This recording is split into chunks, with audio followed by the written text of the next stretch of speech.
Vali, very nice seeing you again. It's good evening for you and good morning for me. Yeah, we are on the opposite sides of the world. And Absolutely. on our side, it's we're moving towards summer. Yes, And I believe you guys are moving towards winter. absolutely, absolutely. And I like all seasons, so I'm looking forward to it. So, Yeah. today we will be discussing your Sumerian hypothesis. And I have to say, I'm really, really looking forward to it. Um, yes, just as a starting point, what inspired you to develop this hypothesis? What was the one thing that pulled you towards it? Okay. I think what happened was that in my studies, I discovered that there's a large amount of Mesopotamian material in the primeval history of the book of Genesis. That's in Genesis 1 to 11.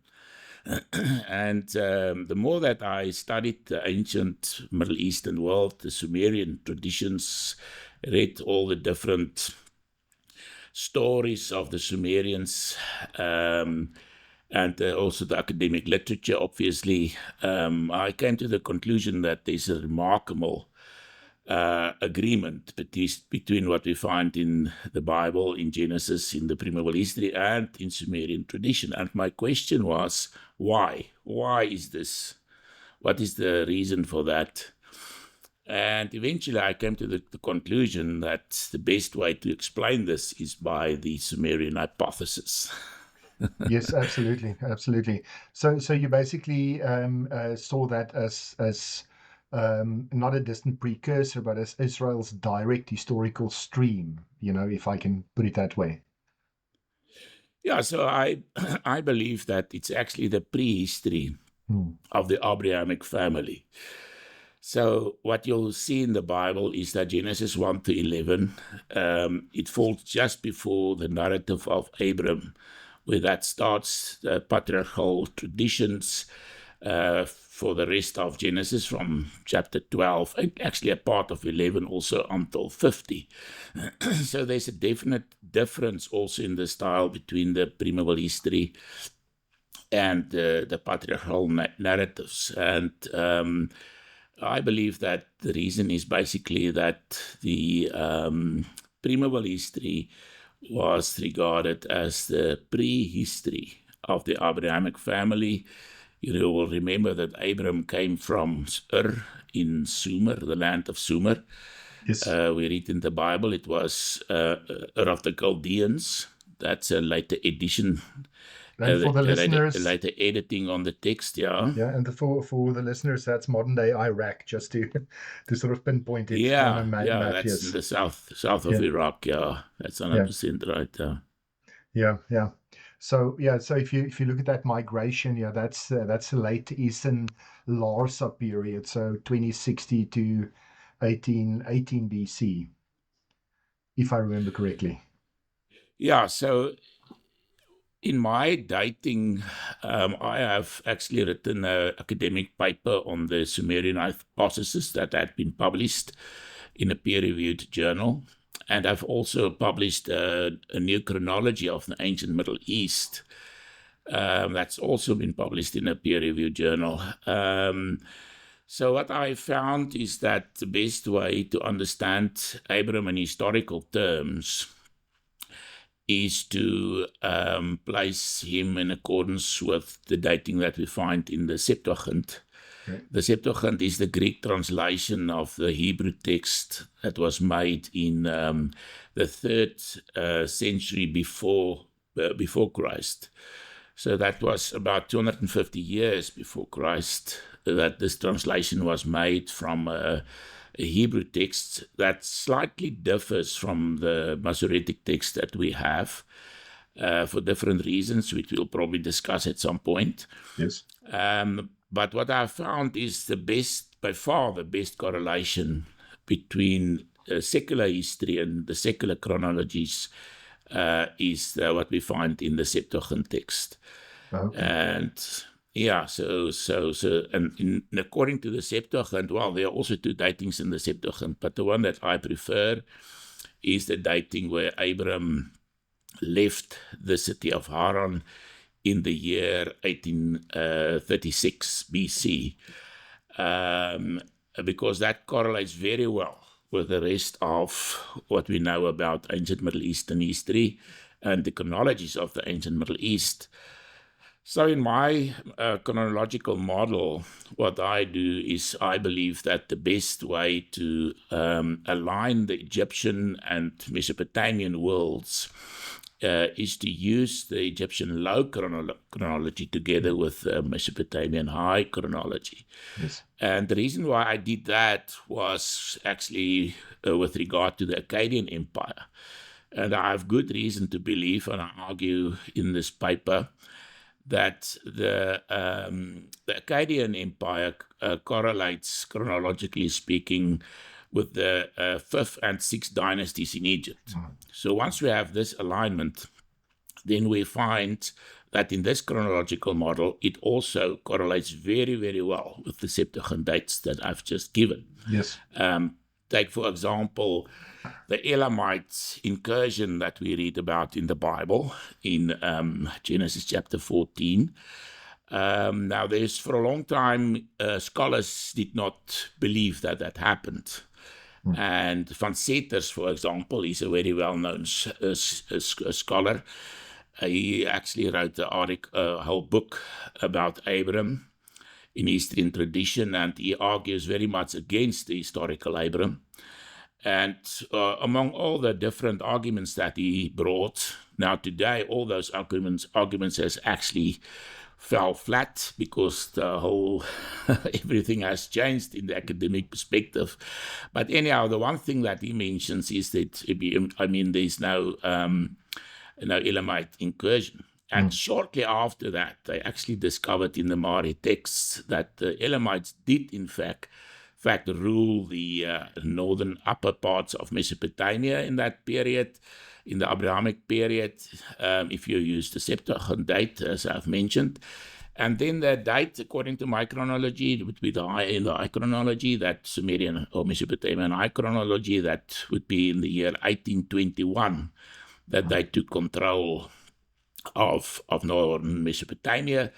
And that's about, 15 years after Abraham moved from Haran to Canaan. So that fits very, very well. So that period in my chronology correlates with the Eastern Larsa period. That's shortly after the Earth 3 period has come to an end. And it's just before the Babylonian Empire of Hammurabi got started. Yeah. Perfect. So that makes the Hebrew tradition a parallel stream to later Babylonian one. But what I wanted to ask you is regarding the parallels with Sumerian myths like the Enuma Elish and the Epic of Gilgamesh. Can you sort of expand a bit on that? There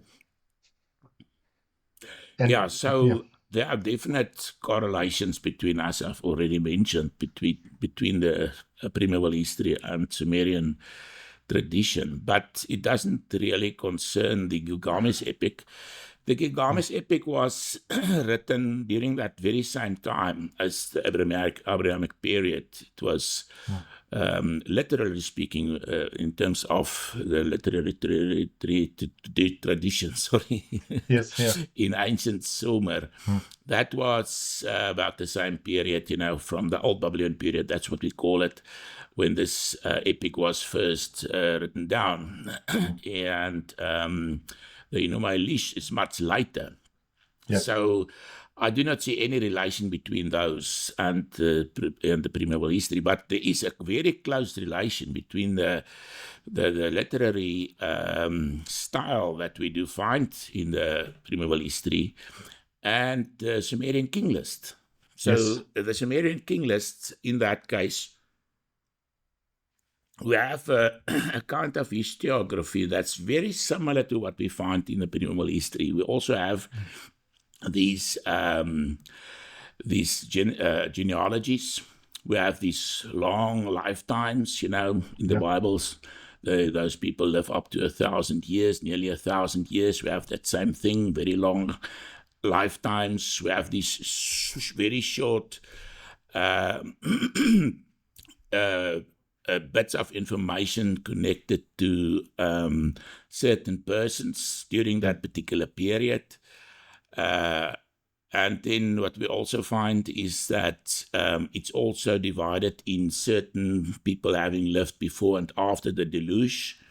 We even find that certain of the genealogies concern the exact same dynasties. For example, the dynasty of Uruk in the post-Diluvian period. Yeah.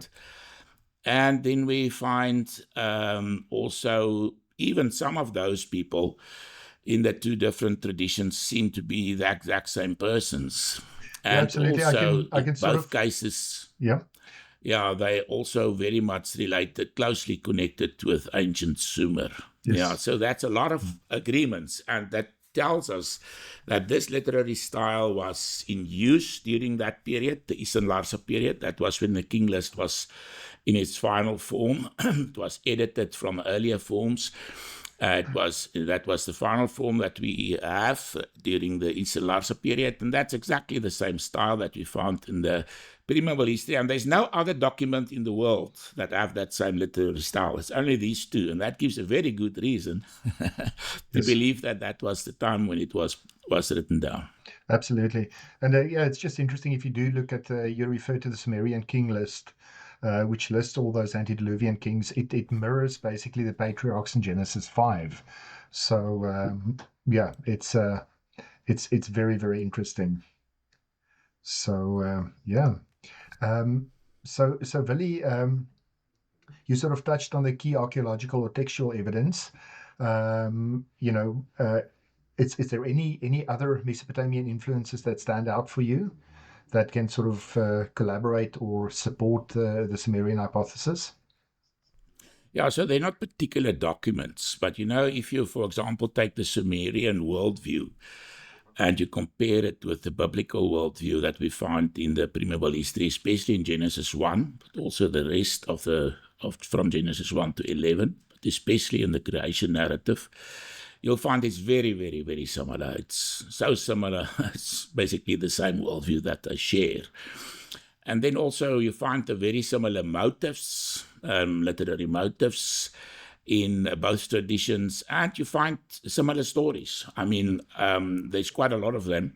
For example, Adam correlates with Adapa in Sumerian tradition, which is the earliest remembered person who brought civilization to Sumer in that tradition. You find that Enoch in the biblical tradition corresponds with Etana. His name means he that went to God. The flood tradition corresponds, the Noah tradition corresponds, after the deluge we find figures like Nimrod that closely agrees with Enmerkar, and the rest of those dynasties also correspond very much to other figures in those dynasties. The story of the confusion of language, we find that in both traditions. So there's enormous amount of correspondence between the two traditions. Yeah. The one that I find the most interesting is Utnapishtim. That sort of matches up with Noah. He built an ark to survive a deluge, and so I believe the reason for these correspondences, and that's what is so important, is it was not that the Israelites borrowed these traditions. It was they shared the same tradition. They came from the same land in the same world. And these traditions were simply handed down in two different, among the Israelites and among the Sumerians in those two different civilizations. So that was actually the difference. It's not that the Israelites borrowed it. Yes. Yeah. And that brings me to my next point. How do you address the potential counter arguments? For example, that the Sumerian hypothesis contradicts the Babylonian hypothesis. I know we've talked about this a couple of times. So so the generally accepted hypothesis is actually the Babylonian hypothesis. And this is that the Israelites, actually much later, the Jews, borrowed the Mesopotamian motives in the pre-Bible history from the Babylonians. And in this view, most likely not even directly after the post-exilic period, but even during Persian times. So that's really, really late. And in this case, the Jews didn't have a kind of long historical perspective on their own history, and they just created one. And they used the sources of the Sumerians, or actually the Babylonians, for that purpose.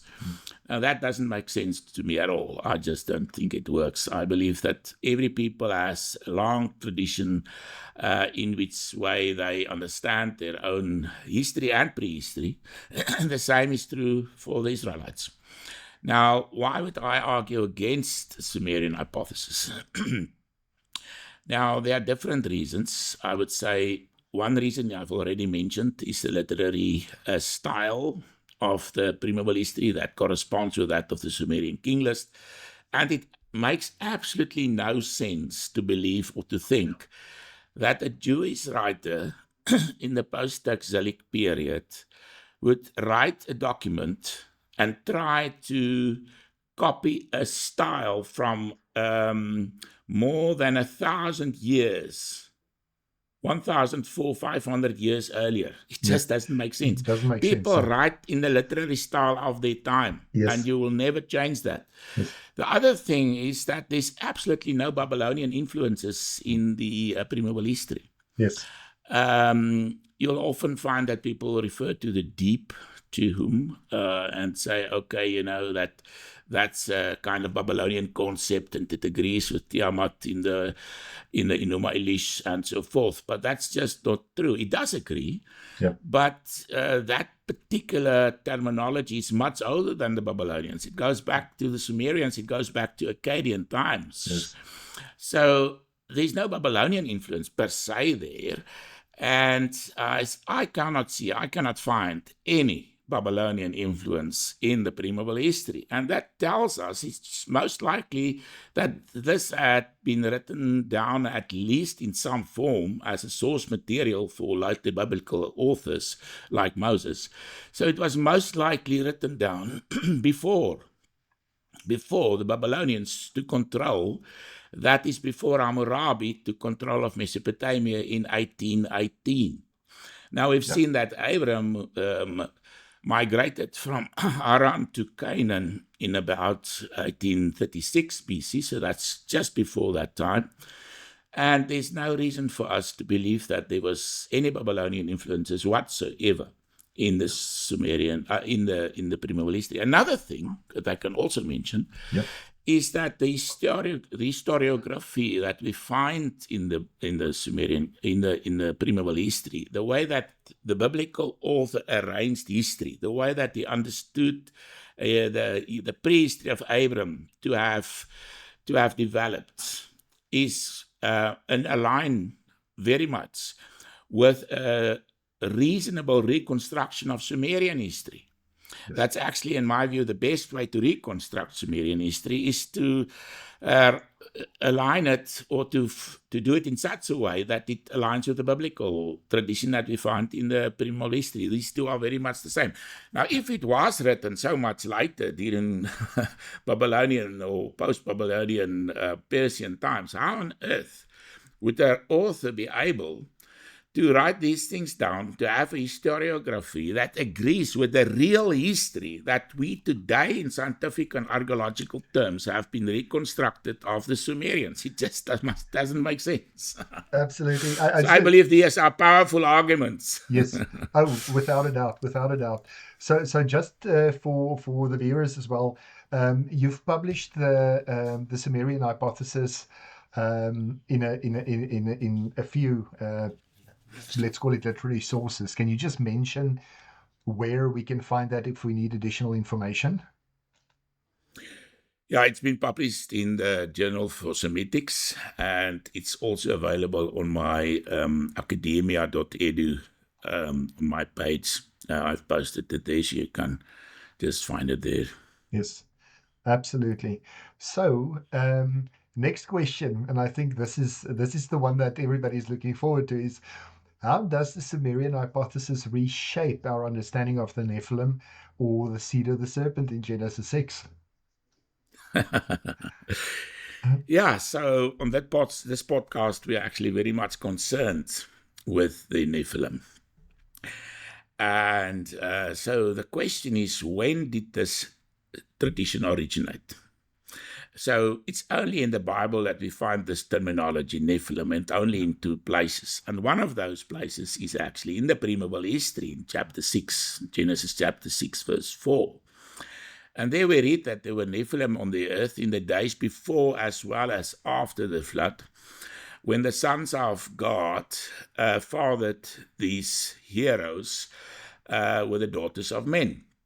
So this tradition, this biblical tradition, if it's part of the pre-Bible history, that means it was handed down in Abrahamic circles from the earliest of times. So that particular tradition should also be found in Sumerian times, in the Sumerian world. And this is exactly what we find. The best correlation with the tradition that we find in Genesis 6 is the Gilgamesh story of his birth that is found in the Sumerian king list. Yes. Yep. So in the Sumerian king list, we read that his father was a Lilu diamond. That's a kind of spirit. Yes. And that he was fathered during the sacred marriage ritual. And we do read that he was a very renowned, the Gilgamesh epoch testifies to the great kind of hero, literary hero at least, that he was in the ancient Mesopotamian world. Many of those heroic deeds and motives was actually taken over from the Akkadian emperors because they lived long before this epic was written down. So what we find is he was definitely the greatest heroic person in the ancient Mesopotamian world. And there's no doubt that the biblical author would have known about Gilgamesh because he was a heroic person even long before the Gilgamesh epic was written down. In the Erdrei text, there are quite a lot of texts that focus on Gilgamesh as a great Sumerian hero. He probably lived at the end of just after the Uruk period in Sumerian history. We actually find also on the tablets of that time, we find inscriptions that correlates with his name. That's just after the Isan Larsa period. The Yemnet Nasser period just after the Uruk period. That's about 1800 BC. But the point is, he was a great hero. And he was a renowned person, exactly as described in Genesis 6. He was also described in some of the Sumerian epics as a giant of a man, nearly 3 meters in height. Yes. So in every way, he corresponds with what we find in the Bible, not only in Genesis, but also later on in Numbers, and what is said about the Nephilim. So I believe these traditions in the Bible, especially in Genesis 6, that's extremely old. And when we take the apocalyptic tradition that developed in Jewish circles in the Persian period, and even later with the Book of Enoch, for example, these are late traditions, and they are actually based on what we find in Genesis 6. So we cannot, in my view at least, we shouldn't think that Genesis 6 is also late and date to that late period. That's definitely not the case. So that's important because that tells us the Nephilim is actually an old theme in Israelite circles, and it goes back to ancient Sumer, where there was exactly such a tradition. And the biblical tradition actually then, in my view, refers to that tradition. Absolutely. Would you mind just expanding a bit on Genesis 3, verse 15, where it refers to the seed of the serpent? Yeah, so that's actually a very extensive topic. I don't think we have time today to go into that just in any touch on detail. it. Yeah, so we do find the role of the serpent in ancient Sumer. It was extremely important, but we have to discuss in more detail, the Sumerian traditions of the pre-deluge, the antediluvian period, because it's during that period, and especially regarding Etana, which corresponds actually with the biblical Enoch. So in his stories, we find this conflict between two peoples. I believe it's two peoples, between, on the one hand, represented by the eagle, and on the other hand, the snake. Now, the snake was very closely related to Eridu, the southernmost city in ancient Sumer. It was located in the marshes, the southern marshes. Actually, the sea at that point, the Persian Gulf, reached deep into the Sumerian world. And so that was the oldest sanctuary in ancient Sumer that was located at Eridu.